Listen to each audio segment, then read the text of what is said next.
Boa noite, professora. Oi, professora.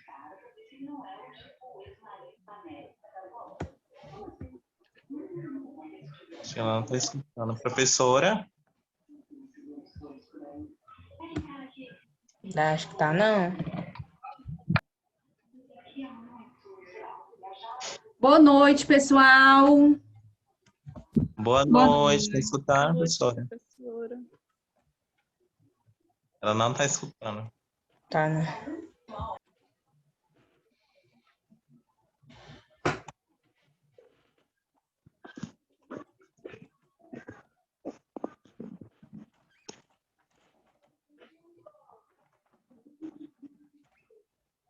Alguém avisa bem no chat ou manda mensagem lá no grupo.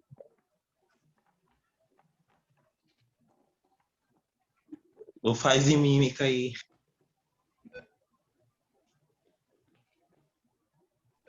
No quê? No quê, Elber? A professora não está escutando. Ave, é? Faz mímica aí, amiga. Professora, não estou escutando. Tá mudo, professora. Aí.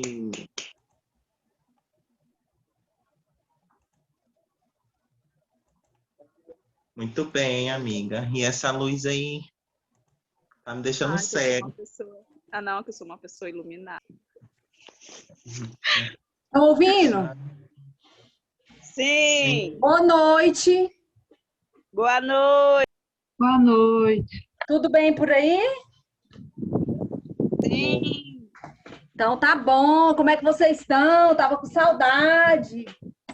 Também, estamos bem! Coisa boa. Então, pessoal, vou começar a nossa disciplina de clínica médica. É uma disciplina bastante teórica. A gente vai falar sobre as doenças, os principais tipos de doenças que a gente cuida na clínica médica. Nós vamos conceituar essa doença, vamos falar sobre os fatores de risco, como é feito o diagnóstico, o tratamento e o principal, que são os cuidados de enfermagem, tá? Vamos falar aí, por exemplo, nós vamos falar sobre o sistema neurológico, né? O sistema cardiovascular, o sistema... Todos os sistemas do nosso corpo. E existem aí várias doenças que atingem esse sistema. Então, todos os dias, nós vamos falar de um sistema diferente e das doenças que tomam conta aí desses sistemas, tá bom? Professora? Oh, Ei, Ednete, boa noite, professora. boa noite. Na aula. Tudo bem? Ótimo. Bem-vinda de volta, viu? Obrigada. Só isso, agora eu tô ouvindo a aula. Deixa eu só fazer uma perguntinha aqui para vocês. Tem mais ou menos quantos alunos na turma? Só para eu ver aqui quantos que tá faltando ainda. Eu nem sei. Tu sabe, Elber, quantos? Não, geralmente entra poucas pessoas, no máximo 20, 13 por aí. Sempre foi assim. Mas de aluno tem uns 40 e 46, 47 por aí. E só Mas só entra entra todos metade. os dias 12, 13 pessoas? 13, 20 pessoas no máximo, assim. Não entra todos, não. Ah, entendi. É porque eu estava dando aula para outra turma e lá entrava mais gente. E aí eu não estava lembrando quantos que entravam da turma de vocês, porque eu dei aula para vocês só no semestre passado, né? É por isso que eu perguntei. Eu tô só tentando arrumar aqui a tela aqui do meu computador, gente, só um minutinho. Eu trisquei nela e ela desconectou. Tá ótimo. Bom, então, se entra só essa quantidade de pessoas, já temos 12 pessoas, né? Então, já vamos aí começar a nossa aula, tá? Alguém tem alguma dúvida? Não, né? Sobre a disciplina? Olha só, tem uma aluna nova que o Elber colocou ela no grupo hoje, ela vai fazer a disciplina com a gente. Eu só não estou conseguindo ver ela aqui. Elber, você faz um favor para mim? Ela falou para mim que está sem acesso ao live. Tem como você mandar para ela o link no WhatsApp dela? Ah, sim.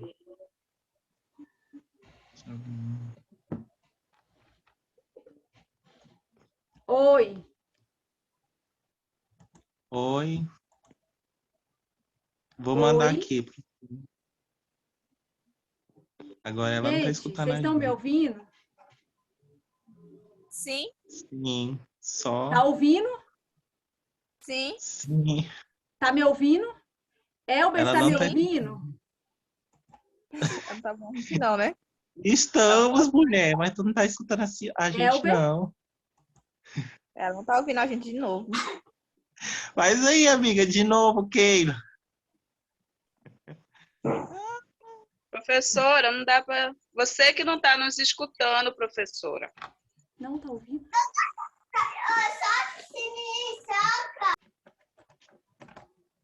Oi. Vocês estão me ouvindo? Sim. Elber, você ouviu o que eu te pedi?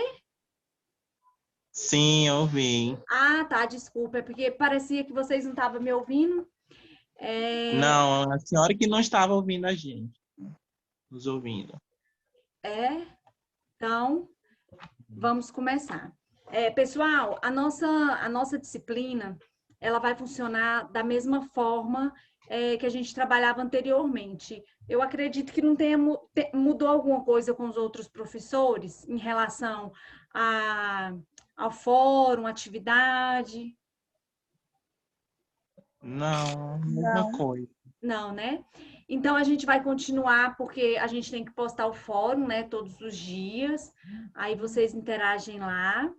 E eu vou postar também uma pequena atividade, dia sim, dia não, para poder estar somando com a nota da prova. A nossa disciplina, ela começa hoje, dia 28, e ela termina dia 25 de maio, tá bom? Então, nós teremos aí 2 provas, tá? Cada prova vai valer 6 pontos. E o restante vai ser de atividade postada no live. Eu acredito que no próximo mês, eu acredito que as aulas devem retornar. Aí, quando a gente retornar para a sala de aula, aí eu vou passar um trabalho em sala para vocês, tá bom? Professora, pode saber as datas das provas? Como? As datas das provas? Não, você acredita que eu não fiz o calendáriozinho da data? Mas eu vou dividir, eu vou olhar ali no calendário depois, eu vou até colocar no grupo, assim que a gente finalizar a nossa aula, eu vou colocar no grupo o dia que vai ser a prova, a primeira, a segunda e o dia da prova do exame. Realmente eu esqueci, mas vai ser bem na metade dos dias, eu vou passar a primeira prova para vocês e depois a segunda prova. Mas assim que a gente terminar a aula, eu coloco lá no grupo, tá bom? Ok, professora. Se por acaso vocês... Eu não sei o que foi que ocorreu aqui, que eu não estou ouvindo vocês. Que eu não estava, né, ouvindo vocês.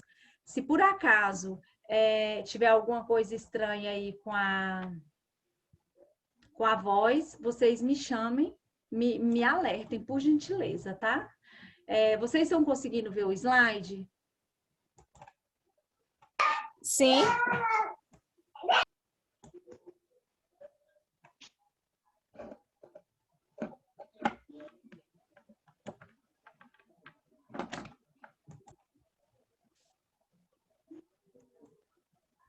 Vocês estão conseguindo ver o slide? Eu não ouvi. Sim. Sim. Sim, né? Tá ótimo. Então, vamos começar. Pessoal, primeiramente, eu vou falar para vocês um pouquinho sobre o conceito de saúde, né? A gente está calejado já de tanto falar sobre o conceito de saúde, porque cada órgão conceitua de uma forma. Mas eu particularmente gosto muito do conceito da Organização Mundial de Saúde, né? Que a saúde, ela é o bem-estar físico e mental, e não só a ausência de doenças, porque eu acho que tem muitos fatores de fora que propicia aí a falta da saúde no indivíduo, né? Por exemplo, o saneamento básico, né? Se você não tem saneamento básico, você não tem uma saúde por completa, tá? Olha só, a 8ª Conferência Nacional de Saúde conceituou a saúde dessa forma aí, ó, que é resultante de condições de alimentação. É muito importante, né? Porque se você não alimentar de forma correta, com todas as vitaminas que o corpo necessita, você não vai estar com uma saúde propícia, não é verdade? Educação também, renda, que é super importante, porque se você não tem renda, você não tem uma moradia digna, você não tem condições de saneamento básico, você não tem condições de propiciar uma alimentação adequada, não é verdade? O meio ambiente também é muito importante, o trabalho, que é do trabalho que provém a renda das pessoas, né? E tudo isso aí, ó, transporte, emprego, lazer, né? Principalmente o lazer, ele é muito importante na fase enquanto criança e adolescente, né? Já imaginaram uma criança que não brinca? Será que essa criança, a saúde dela é propícia para a idade dela? Por exemplo, hoje a gente vive em um mundo totalmente diferente como há 10, 15 anos atrás, que não tinha internet acessível, né? Lógico, a todos, igual tem hoje, que não tinha celular.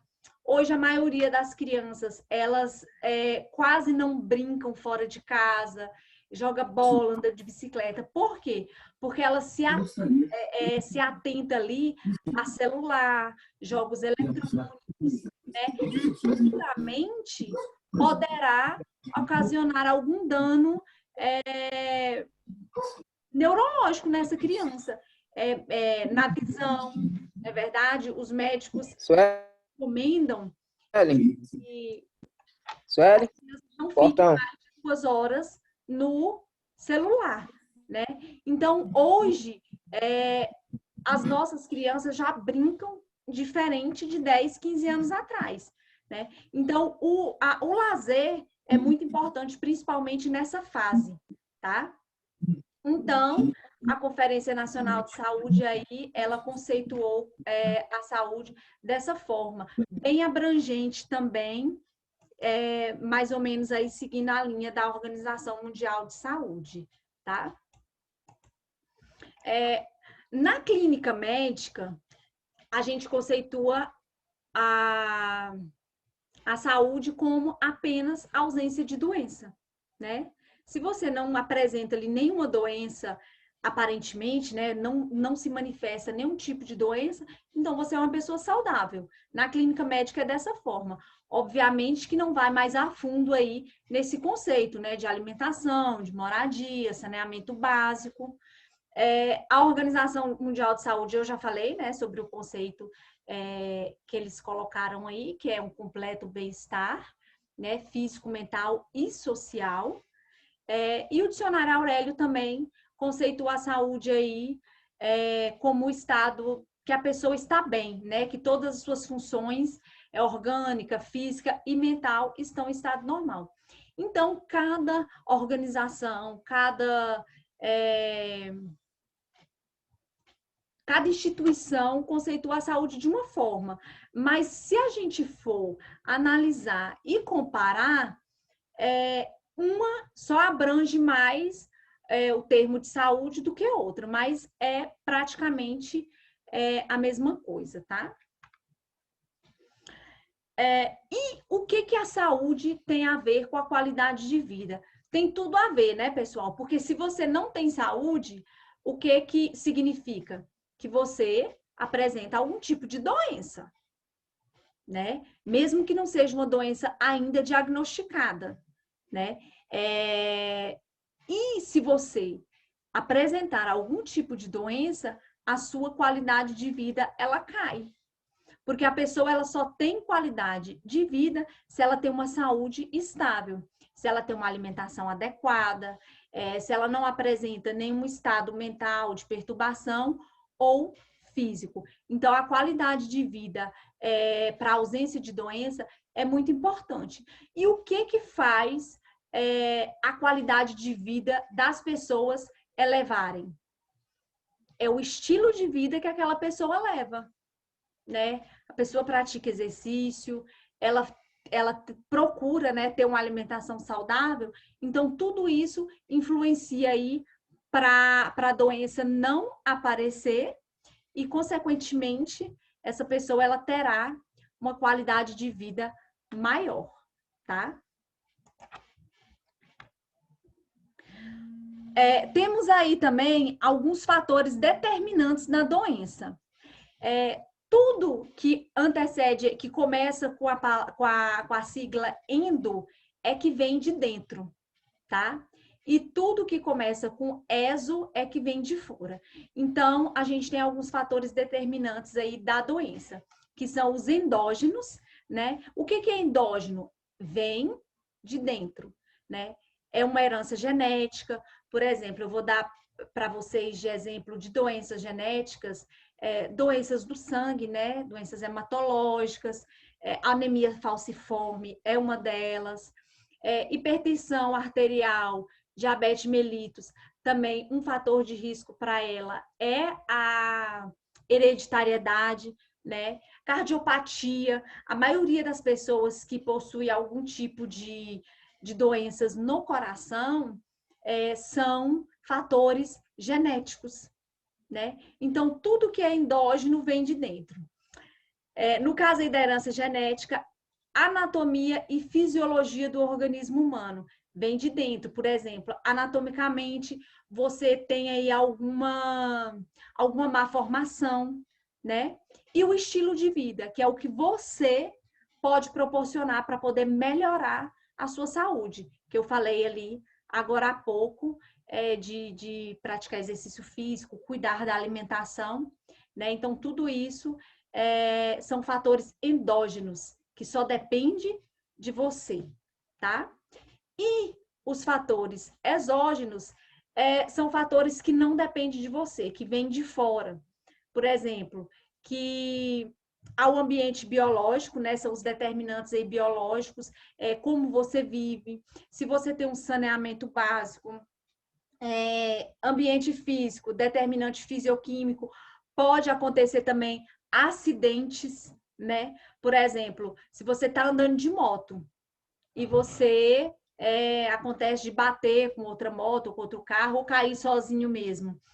Foi um acidente que não dependeu de você, foi um acidente físico, né? E aí você adquiriu ali aquela doença, que no caso seria ali um trauma, né? Num membro, um exemplo, mas que não dependeu de você, né? Veio de fora. E o ambiente social, que são, se você tem saneamento básico, se você tem um emprego digno, uma moradia digna, né? Então, tudo isso não depende de você, mas influencia diretamente no processo de saúde e doença, tá? Pessoal, vocês estão me ouvindo? Sim. Ah, tá, que tá todo mundo calado. Olha Sim, só, sim. se vocês quiserem fazer alguma consideração enquanto eu estiver falando, pode me interromper, tá? No início eu falei que a gente ia falar cada dia sobre um sistema diferente do corpo, né, e suas doenças. Hoje vou falar para vocês mais o que é a saúde e doença, vou falar para vocês como que é na clínica médica e amanhã a gente começa os sistemas, tá bom? Olha só, nós temos, além dos fatores endógenos que vêm de dentro e dos exógenos que vêm de fora, a gente tem alguns fatores aí que são responsáveis aí pela expansão do custo de saúde. Daqui a pouco a gente vai falar também um pouquinho sobre a lei do SUS, né, que fala sobre o custo de saúde. Nós temos aí os fatores demográficos e os fatores sociais. Pessoal, de tudo isso, de todos esses fatores aí, o que mais influencia na expansão do custo de saúde é o quesito envelhecimento, tá? Então, ali é o que mais influencia. Por quê? Se vocês fizerem uma pesquisa mais abrangente sobre envelhecimento, vocês vão notar dados, né, do Ministério da Saúde que antigamente não se tinham tantos idosos como se tem hoje. Por que que isso acontece? Porque hoje a medicina ela está mais avançada, então a medicina trata de diversas doenças que antigamente não eram todas as pessoas que tinham acesso a tratamento, né? Então hoje o SUS oferece esse tratamento e, além de oferecer o tratamento, existe o tratamento. Antigamente, existiam ainda pesquisas em algumas patologias, não é isso? Então, cada dia que passa, os pesquisadores avançam mais no diagnóstico e tratamento de diversos tipos de doença. E hoje também, o SUS, ele trabalha com o modo prevenção, né? Ensinando e orientando a população a prevenir determinadas doenças. Por quê? Porque a prevenção, ela é mais barata para o sistema, né? E menos dolorosa para o paciente, né? Um exemplo que eu vou dar para vocês sobre o câncer de colo de útero. Todo mundo sabe que nas unidades de saúde faz os exames de Papa Nicolau para poder detectar precocemente. Por quê? Todo câncer, se ele for diagnosticado no início, ele tem 95% de chance de cura, tá? Então, se você descobriu um câncer de colo de útero e tratou, você, com essa chance de cura, você ainda vai viver muito, porque você está curado, não é verdade? E antigamente não existia tanta prevenção, tanto tratamento disponível para os usuários. E as pessoas, quando iam descobrir a doença, já estavam em estágio terminal. Não só câncer, tá, gente? Doenças neurológicas, doenças musculares que acometem aí os músculos, tá? Eu dei o exemplo do câncer só para poder ficar mais fácil de vocês imaginarem. Então, antigamente não tinha. Os usuários, eles não tinham acesso, não tinham um diagnóstico certeiro, precoce, né? E nem tinha facilidade de acesso, né? Vocês todos são jovens, mas quem aí se lembra da mãe ou do pai ou de uma tia, de um parente distante, tratando, né? E que não houve êxito no tratamento porque foi o diagnóstico já muito tardio. E hoje não. Hoje o cenário mudou. Para toda doença tem um tratamento, né? E quanto antes você descobrir aquela doença, você será curado. Professor, Oi. o exame Papa Nicolau, ele só serve para descobrir precocemente o câncer ou tem outra doença também? Não, várias doenças. vários tipos de doença. Ele descobre ali se você tem sífilis, doenças sexualmente transmissíveis em geral, né? Sífilis, gonorreia, Gardnerella vaginalis, Coccobacillus, HPV, né, que é a porta de entrada aí do câncer de colo de útero, e o câncer de colo de útero. Por quê? Quando a mulher está acometida aí por o câncer de colo de útero, o que primeiro vai aparecer? A tonalidade, a cor do colo do útero não vai ser rosa, como né? Pode apresentar algum tipo de ferida, pode apresentar manchas. Então, a pessoa, o enfermeiro ou o médico que vai colher aquela prevenção, a olho nu, ele já consegue identificar ali alguma alteração no colo do útero daquela mulher, né? E com certeza o exame de Papa Nicolau ele já vai vir alterado, né? Então, assim, além do câncer de colo de útero, ele diagnostica uma série de doenças, tá, pessoal? Então, por isso que é muito importante, no caso da mulher aí, a prevenção, né? Temos aí o Outubro Rosa. No caso do homem, que é o câncer de próstata, temos aí o Novembro Azul. Então, assim, o SUS, a política dele é trabalhar na prevenção, porque sai mais barato para o sistema, e o paciente, ele não vai se submeter ao sofrimento de um tratamento, né? Eu dei o exemplo do câncer aqui, que é mais fácil da gente entender, mas é igual eu falei para vocês, qualquer outro tipo de doença, se diagnosticada precocemente, a chance de cura dela é maior. E hoje, todos os pacientes, todos os usuários do SUS, eles têm aí acesso aos tratamentos. Sabemos que a realidade da demanda é grande, né? Então, às vezes, você fica numa fila aí 1 mês, 2 meses, esperando uma consulta com um especialista, né? Mas, comparado a anos atrás, a saúde evoluiu, tá? Eu até coloquei um gráfico aí para vocês do efeito do envelhecimento, né? Por quê? No caso dos gastos com a saúde, quanto mais idade a pessoa tiver, mais gasto ela vai ter, né? Por quê? Porque vai surgir ali, aquela pessoa ela pode apresentar uma doença muscular, uma artrite, ela pode apresentar hipertensão arterial. Por que pode apresentar hipertensão arterial com a idade?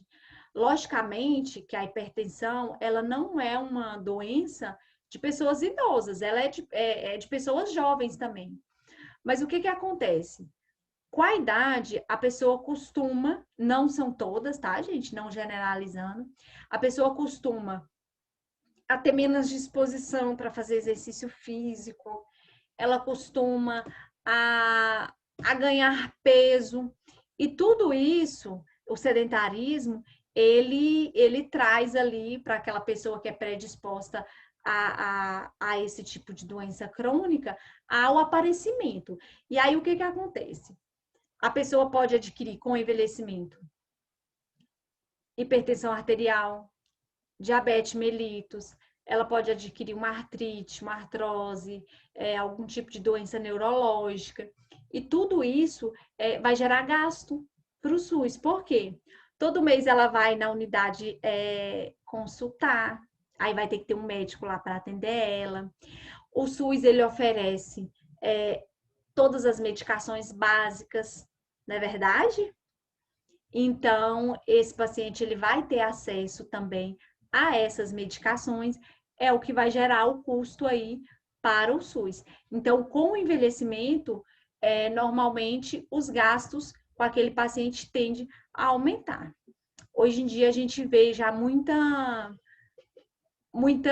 campanha incentivando a exercício físico, a cuidar da alimentação.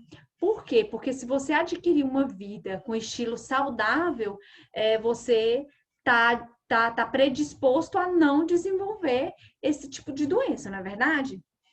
Então, é por isso que os gastos aumentam, tá? E o sistema de saúde, como eu falei para vocês agora, a demanda, ela é maior do que a oferta. né? O SUS, ele não está preparado para atender tanto paciente. Uma prova disso é a situação que a gente vive atualmente, né? Por causa da pandemia, o sistema de saúde ele lotou e provou para todo mundo que ele não está preparado para atender uma população, a população com maior número de pessoas, né? Então, provou isso aí.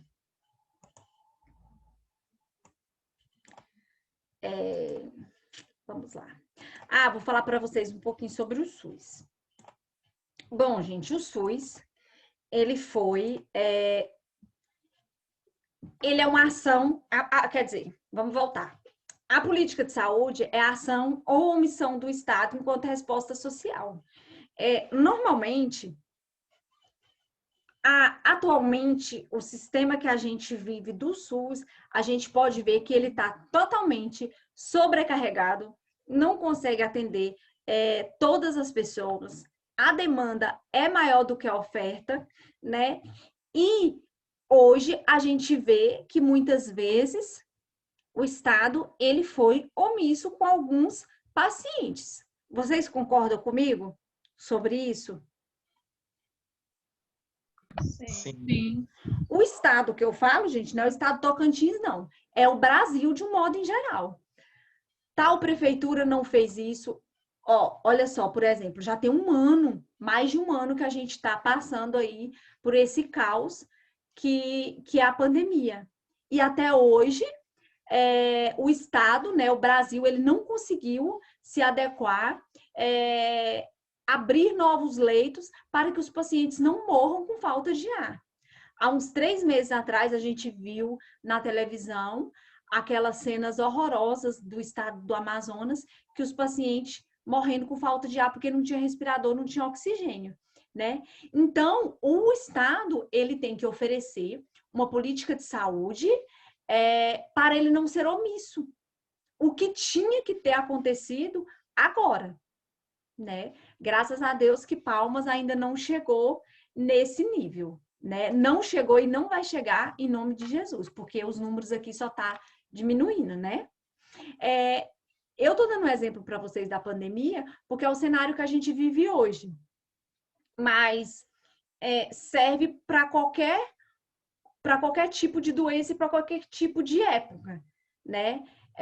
Já antes da pandemia, a gente também já via na TV que o SUS ele não funcionava de forma integral, porque ele não conseguia atender todos os pacientes, né? Quantos de vocês já assistiram na televisão que tal pessoa, tal paciente foi procurar atendimento numa UPA e chegou lá, o médico não quis atender por excesso de paciente, o paciente foi a óbito e teve aquela quebradeira e paciente batendo em médico, e essa loucura. Então, antes da pandemia, a gente já vinha passando por dificuldades na área da saúde, né?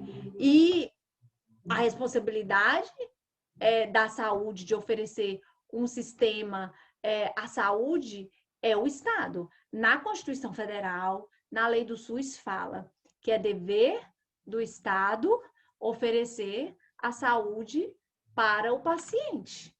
E é um direito do paciente ter aquela saúde. E muitas vezes a gente vê, em vários casos, que o Estado ele é omisso, né? Quantos de vocês também já não viram passar na televisão ou conhece um vizinho que teve que entrar na justiça para poder ter acesso a um tipo de tratamento, ou ter acesso a um leito de UTI, ou algum medicamento que o custo é muito alto, né? Porque a lei do SUS, ela... Oi. Eu não vou muito longe, não.